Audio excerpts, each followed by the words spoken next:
Everyone wants that amazing, fulfilling, and profoundly connected relationship we've all read about and dreamed of.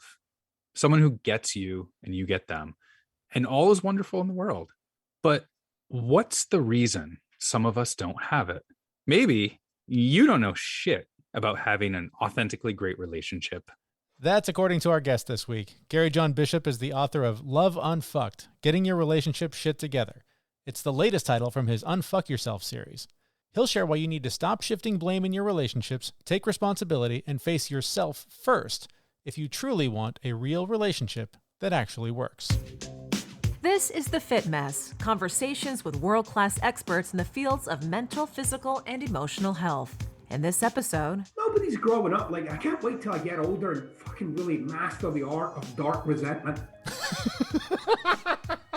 And when you get in touch with who you really are and you see your relationship in terms of that, you'll see why a lot of it doesn't work. Now here are your hosts, Zach and Jeremy. Welcome to The Fit Mess. Thanks for listening while you're doing whatever it is that you're doing. I'm Zach and he's Jeremy. We've been through all kinds of struggles and ended up stronger because of them. And we want to help you do the same. So if you're sick of your own shit and ready to make a change, you're in the right place. Especially if your relationship is a mess or if there's a wake of bad relationships in your past. We've got a great interview for you this week with the man who calls himself the Sex Pistols of self-help, Gary John Bishop. We're not just talking about romantic relationships either. We're talking about your relationship with work, family, friends, your phone, yourself. What do you bring to everything in your awareness? And is it delivering the outcome you want or the one you end up with? I can't wait for this interview. I love talking to Gary John Bishop because every time I read his books, every time I talk to him, it really, I don't know what it is. It just strips my ego away. And, looking at my relationship with myself, I'm questioning so many things about just myself and my relationship with myself, not even taking into account relationship with work and family and friends and things like that. But in looking at the relationship with myself, there's so many things in my past I would never question. And when I'm questioning my own beliefs, the growth that happens after that is amazing. That's really the value in so many of his books and in the now 3 conversations we've had with him, is that he really helps you strip away all of the bullshit that clouds your judgment and really lets you get to the root of what you bring to your day, to your life, to your relationship, and helps you find ways to improve it. A lot of the problems that you face in your life and the things that you're frustrated with and the things that are in your way, so many of them are you and your beliefs and the things that you just hang on to. For me, I've been hanging on to the idea that I hate the gym. I hate working out. And I've been doing it. It's not true anymore. It's not true. I'm actually enjoying it, even though I hurt myself today. But I'm enjoying it. And I'm finding, again, we talked at the beginning of the year about resolutions and doing one thing, right? Just like starting one thing. And that one thing is cascading into all of these other things that I'm doing. And so many of them are born from the thoughts that I'm having. And this, just again, the conversations we're having on this show, where when you think about who you want to become, the healthier version of you, what are the thoughts that person has? What are the actions that person has? And when you take those steps instead of the same ones that keep putting you in the same shitty position over and over again, all of a sudden, all of those healthy patterns start to just become who you are. So no matter what the thing is that you're working on, like showing up better at work or as a dad or as a mom or as a partner, whatever it is, that work has to be on becoming the best version of you that you can be so that you can truly add value to whatever relationship you're in or the one you want to create. Our guest today is much more knowledgeable about this than we are and a hell of a lot funnier about it than us. But before we get to that interview, something I do to make sure that I am the best self I can be is to feed my body the nutrition that it needs. I started taking Athletic Greens because I really needed to have a supplement that tasted great, gave me all the things that I needed. And I didn't want to have to take 10 pills a day or spend all of my time cooking all the meals. I try and get my nutrients from food, but let's face it, we don't get everything we need every day from food. So Athletic Greens was a great solution for me. It tastes great, gives me everything I need for more energy, better gut health, optimized immune system. It has less than a gram of sugar, and there's no nasty chemicals or artificial anything, and it actually does taste good. And for what you get, it's less than $3 a day. And right now is the time to incorporate better health, and Athletic Greens is a perfect start. To make it easy, Athletic Greens is going to give you a free 1-year supply of immune supporting vitamin D and 5 free travel packs with your first purchase. All you have to do is visit athleticgreens.com/fitmess. Again, that's athleticgreens.com/fitmess to take ownership over your health and pick up the ultimate daily nutritional insurance. That link will be on the show notes, and it's plastered all over our website at thefitmess.com. All right, as we mentioned, our guest this week is the Sex Pistols of Self-Help, Gary John Bishop, his new book, Love UnFucked, Getting Your Relationship Shit Together. We asked him why a relationship book is needed now in this ongoing hellscape of a pandemic. I mean, that wasn't deliberate, right? It wasn't like, well, let's get a relationship book out in the pandemic. But I think it's timely. You know, relationships, whether you like it or not, tend to bring a lot to the surface for us. And often a lot of things that we're kind of ignoring or overcoming or pretending we can get along with when we really can't. But a lot of the stuff that I do is just, it's like anti-establishment. I really do believe I'm the fucking Sex Pistols in this area, right? Like, and I'm up against an ocean of fucking Aerial Speedwagon. And there's nothing wrong with Aerial Speedwagon. It's just not what I'm doing. And, you know, I'm really really like, no kidding, to impact the quality of people's lives. And what better way to do it than in the way they do relationships? With everything that's going on in the world, right? I mean, everyone's getting new jobs and remote work, and just everything is changing, and divorce is potentially on the rise here. Why is that? Are we at home with our significant others too much? I think there's two kind of changes that happen in a person's life. One is when you're finally sick of your own shit, that'll force you to change. Or when life forces you to change.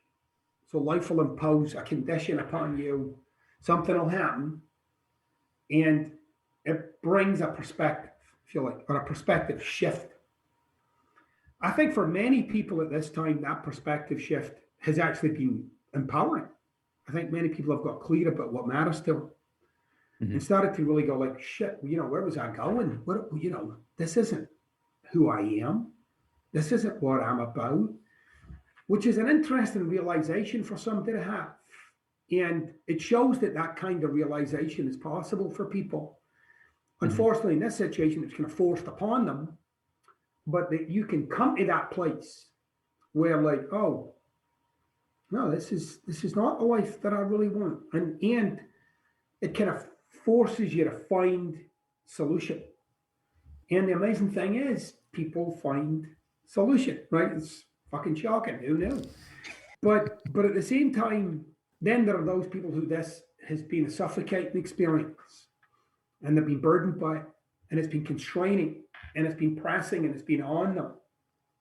But the same kind of conditions apply, right? I want people to get like, okay, that's your experience of something, you know, because this, if you look at the term or the idea of a pandemic, it's this thing that shows up that impacts us all, whether it impacts you in this way or that way or whatever way, it doesn't matter. It impacts everybody. Other generations have experienced those kind of circumstantial, all-encompassing things, right? From disease, war, pestilence, like those have been around forever, right? And it impacts the quality of life. And it's amazing because, you know, I mean, I'm old enough to remember the Cold War, and, you know, that was like a specter hanging around in the background of everyone's thoughts. You don't always talk about it. No one's going, oh, fuck, you know, we're all going to get blown up, you know, but every now and again, you know, it would peak up in the news a little, and then it would go away, and then it would peak up. And so it was this kind of like irritant. It was constantly on. And so when that kind of era ended, there was a palpable sense of relief. You actually got, wow, that really was a big deal. That really hung around society. I think this is the same. I think people will see in years to come that this was a significant burden on people, even those that were like, oh, I don't care, I'm just getting on with my life. I think it's had an impact on everybody. And I think it would be, one, silly to underestimate the thing, but also unwise to overestimate it. Yeah. You know, you have to keep yourself grounded in some kind of logic and stay connected to, like I said, what matters to you, what inspires you, and whatever difference you're out to make with your friends or your family, your loved ones, or your community. That's a lot of relationships that you also reference in the book. And because this book is not just a how to make things good with your spouse, this is very much your relationship with the entire world around you and your place in it. Right. That's a lot Right. to bite off in one book. How do you think you did? Nah, fuck it. Fuck it. Go for it. What I usually like to do in my books, and I say this all the time, but it's true, the real value in my books is not necessarily what I've written, but the thinking that you're going to have to do about what I've written. Right? It's like, that's the fucking value. The value is in the breaths you take between sentences and you go, oh, damn it. Shit. Or a paragraph or a chapter, whatever comes to mind, whatever investigating you do. If you just sit and kind of fucking churn your way through it, I mean, you'd be better just reading a Doritos bag. It's much more powerful for you to engage with what I'm saying here and think about what I'm saying and inform your way through it, because I think that's where the real value in all of my books is. It's not so much, I mean, I'm putting you in a spot to kind of think, but the real treasure is in the thinking, for sure. There's one thing you wrote. I wrote down a couple of quotes from the book that I love. And I think what you're getting at here, this quote kind of encapsulates that. For what it's worth, I have no problem with confronting what I believe or even changing what I believe, because I'd rather have happiness and love and passion and adventure than the tattered and bitter token of self-righteousness to console myself with on the cold and isolated nights of my life. And you should too. I mean, that sums it up. I mean, if you're not challenging your own beliefs and your own ideas all of the time, are you really even growing? No, you're fucking dying on the vine. Right. You really are. You're just gathering evidence for what you currently believe. You can change your mind about something, okay? And you can be convinced of something. But the critical parts of your life, if there's any element of those that doesn't work, you'll have to question what you've come to believe. Mm-hmm. You'll have to. And unbelieving a belief is not easy, right? It's not easy because you've kind of built your life around it. Mm-hmm. And you've even had conversations with people about it. And that's one of the things I loved about, like, a lot of philosophers over the years, when questioned on something, they'll say, yeah, I don't believe that anymore. And people will be like, what the fuck? What do you mean you fucking don't believe that? I believe that shit that you told me. And now you're saying you don't believe that anymore? You're like, no, I thought about it. And no, I don't believe that to be true anymore. Right. And they had spent fucking 15 years of their life, like, talking about this thing, explaining this fucking thing. And all these people were like, oh, that's amazing. It's blown my mind. And then they're like, nah, move on to something else. I fucking love that. I love that.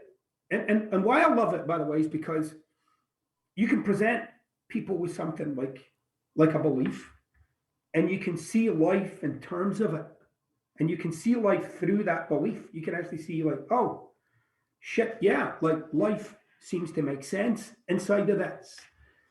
But you could also present them with something else, like a prism, that they get to see life through, that makes sense too. And it's all contextual. It's all a contextual, shift for people. There's a lot of things that right now in society we believe to be fundamentally true that'll be proven to be not true. Yeah. I think part of the illusion that we have is that we are the fucking age of enlightenment. Right. Yes. No, we're the pre-age of enlightenment, right? Like, we're still fucking stumbling around in the dark, like, trying to light the candle when really it's like a blazing fucking sun. And that's okay.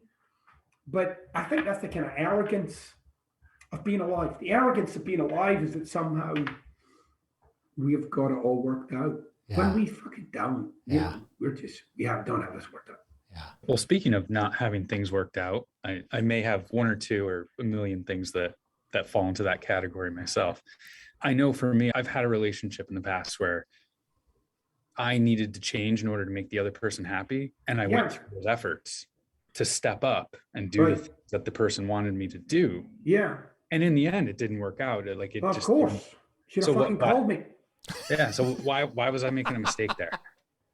Because you can't change who you are. You can't change who you are? No, you can't. Not fundamentally. Yeah. Right. you are wired a certain way, aren't you? Like I'm wired a certain way, right? We're all wired a certain way. If you're out to expand yourself as a human being, you're always looking to see what's beyond that. Like what's outside of that, right? But that doesn't change. Mm-hmm. That's Right. always there, Right. right? But I'm exploring and I'm looking, right? But there's still this kind of mechanism just churning you out every day. Yeah. Right? You don't wake up and you're like, holy fuck, I'm somebody else. Nobody, you wake up, Yeah. you're like, I'm Zach. You didn't even fucking say that. You already know you're Zach first thing in the morning. You don't have to remind yourself. You're not looking in the mirror like, oh, remember who you are. You're this thing, this series of thoughts and behaviors that's there by default. But all too often in a relationship, what happens is when two people come together, if you take away all the bullshit, two people come together and what they see in the other person is something that they believe will fix them. Mm-hmm.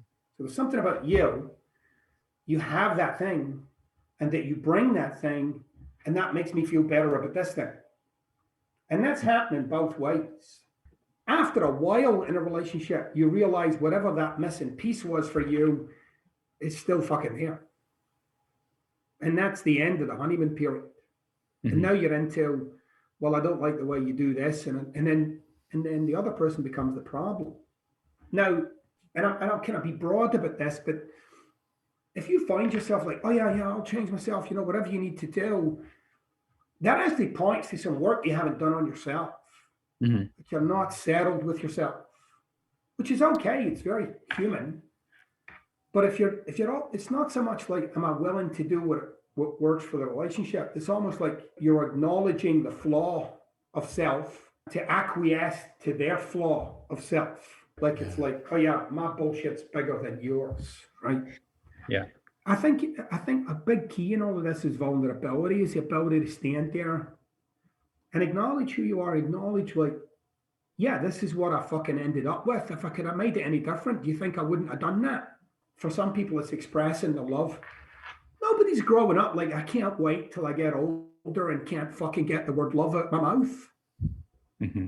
But we end up there. Yeah. Or I can't wait till I get older and fucking really master the art of dark resentment. Right. Like, yeah. Or, whoa, unbridled anger. Here I fucking come, Nobody's doing that. But man, we end up there. Yeah. We end up there. We end up with fucking unbridled anger and resentment and the inability to express ourselves or withholding or lying or stealing or cheating or infidelity. Nobody's fucking going through their youth like 40, divorced and bankrupt. It's going to be fucking great. No. And your youth people are like, I want to do this and I want to do that and I want to fucking make records and I want to, well, maybe not records because I'm sure Mesa, but I don't want to fucking be an actor or I want to, whatever. Yeah. It's all possibility. So I'm really interested in not only what turns did you take, what did you come to believe to be true, how does that play out in your relationship, but actually to put you a little bit back in charge. Like most of our relationships are not reflective of who we really are.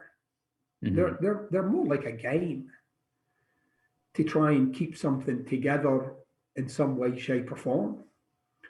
And when you get in touch with who you really are and you see your relationship in terms of that, you'll see why a lot of it doesn't work. Mm-hmm. So people don't change, but the relationship changes. So what happens to that person who, when they were 20, got married and went, oh man, this is going to be amazing. What a life we're going to have. We know each other. We love each other. This is going to be great. And then they do hit 40 and they hit the button and they're like, I'm out. I don't want to do this anymore. Yeah. If they can't be changed, so something changed, and maybe they didn't change, the relationship changed. Let me elucidate a little bit on that change thing, right? So if you start with like, there's a basic you that's set and immutable. Okay, there it is. That you exists in an environment of endless you, mm-hmm. endless potential you. But that you will never move. We spend our lives trying to fix that you. And I'm saying, just fucking let it be. Look around. What else is here? Because I think we're a little fascinated with the idea of change. I'm saying to people, this is an opportunity for you to experiment with the keys to the fucking Lamborghini, rather than pondering whether you should get in it or not. This is your opportunity. There's like this thing here, this you that you've ended up with, which is okay. But that's not the limit of you. But that's the you that people tend to focus on. They tend to focus on trying to make more this, less that, fix this, repair that. No, I say let that be. We know what that does. It's not so fucking great. Let's be honest, right? It's not amazing. It does what it does, and it survives this fucking life. So that won't change. What can change is your awareness of that, how you can actually start to master how that impacts your life, how you can actually start to experiment and express and experience yourself in new ways. That's what changes. Then what's showing up in life really is like a new you. But that old fucking dynamo, that ain't going anywhere. That'll still be there. Like, you know, I'm not good enough. I can't do it. And then, yeah. Like, that's not fucking going anywhere. That's there. All right. Now what? And so, you know, for those that feel as if they're constrained or they find it difficult to cause breakthrough in their life, is because they're trying to make this thing break through rather than just let that thing be. It does what it does. The interesting thing for me as human beings is your ability to create your experience of being alive. We all have that. It's there. Whether you experience it or not doesn't matter to me right now. I just want you to know you have that capacity. You have the capacity to create love, but not to create love to fix something. See, that's bullshit. I'm not going to do that just so that you fucking feel better about the way that I pick my toes in bed. Right? I don't do that. But anyway, if I did do that. But what I'm interested in is expressing love for the sake of love. I'm interested in bringing to the table what I believe is consistent with the kind of relationship that I want to have with a person. And that's when you have to start getting straight with yourself and really starting to identify what is it that matters to you in relationship? Like, what do you want this to be about? And rather than looking across the table to see whether your partner's bringing it, which would be another fucking absurdity, because if I want love in my relationship and I'm sitting there going, okay, fucking love me, give me what you got. I'm the one that wants it. Yeah. If I want love in this relationship, oh, this is my fucking job. Because this is what I want this to be about. Or if I want it to be about connection or passion or loyalty or adventure or whatever, you now start to identify who you need to be here, which in many cases, by the way, will start to disrupt that little fucking default survival you. That makes sense. Yeah. So the fundamental wiring that we have that you're suggesting, we just leave it be. And I would argue that my wiring wouldn't pass code, but that's a different conversation. No, is that is that why you think that like people tend to repeat patterns in their relationships and keep going after the wrong thing and yeah, that is it over and over again? Right. So in the book, I call it an identity relationship. So whatever your missing piece is meets up with their missing piece. Yeah. And even though you're like, well, you know, I don't even know why I find the people attractive who I find attractive. I'm fucking telling you why. Because when the dust settles, the way that they are actually allows you to continue being you. So that's why, like, people say, well, why do I always attract assholes? I'm like, because you're fucking looking for them. Yeah. Yeah. Why do I attract this kind of person? You don't attract them, you find them. And it's amazing. People are like, well, yeah, but what is that? Because it allows you to perpetuate all of that internal mechanism over and over and over and over. So, for instance, if part of your internal mechanism is, I'm not lovable, right? Which is pretty common actually, but I'm not lovable, right? I can't have love in my life. You might meet somebody, I really love you, and they say, I love you. And you go like, yeah, this is fucking awesome. And I love you. And you love, this is fucking great. Mm-hmm. After a while, you will find a way to invalidate their loving you. Yeah. You'll diminish it. You'll undercut it. You'll either invalidate them or yourself or the love that they're talking about. Mm-hmm. So that internal noise, I'm not lovable, will prevail, because I'm not lovable can't exist in the same moment of time as I love you. It can't. So the more you understand about that, which sometimes people get a little like desperate, like, oh my God, I'm fucked. No, you're not. You're fucked if you believe it. Yeah. Mm-hmm. And the only way you believe it is when you don't recognize it for what it is. If you see it for what it is, it's no longer a belief, because you're observing it. So you're not the believer, you're the observer. But when you believe it, there's no way out of it. It's funny hearing you say that. I've done that. You know, I've been married for 20 years. I've done that with my wife, where we went, I love you, and we're still good. There's nothing there, but I do that like, oh, I'm not, they can't possibly love me. This is bull. I never thought about how fucking insulting that has to be to the person who loves you to not feel their love. Like that's a mind blower for me. I never thought of how insulting that is. What the fuck am I, chop fucking liver? Yeah. Like, right. And sometimes that's what it comes down to. Like sometimes people, it'll get vicious. It'll be like, you don't know how to love somebody. Or when you say you love me, you don't know what you're talking about. Yeah. You can't know what you're talking about. So all of that points to some incompletion from your own, earlier life, childhood or teenage years or something, when you had an experience was real, and then it stuck. And that is a big part of your youth, like in your younger years, you're kind of looking around, to get a sense of what you need to be on your toes about. And in that equation, you're working out who you are. Mm-hmm. And invariably, who you are it's not fucking good news.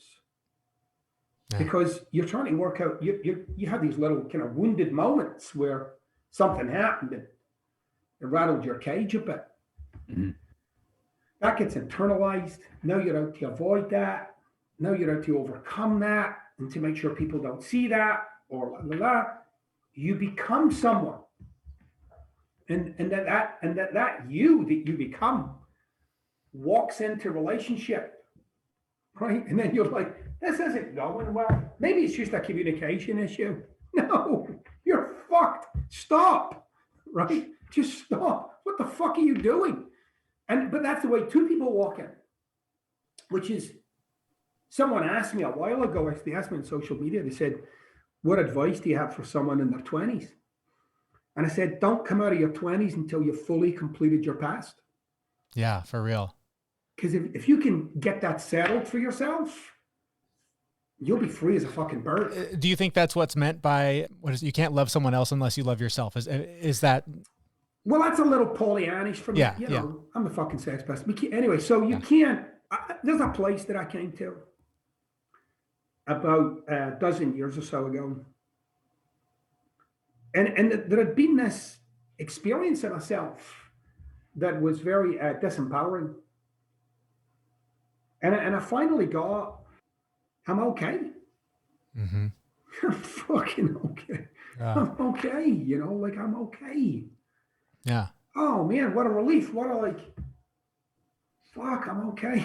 Like I'm okay. Yeah. Right. And it was moving and wild, even like to get that I'm okay. Like all of it, the whole fucking thing, all the shit, it's okay.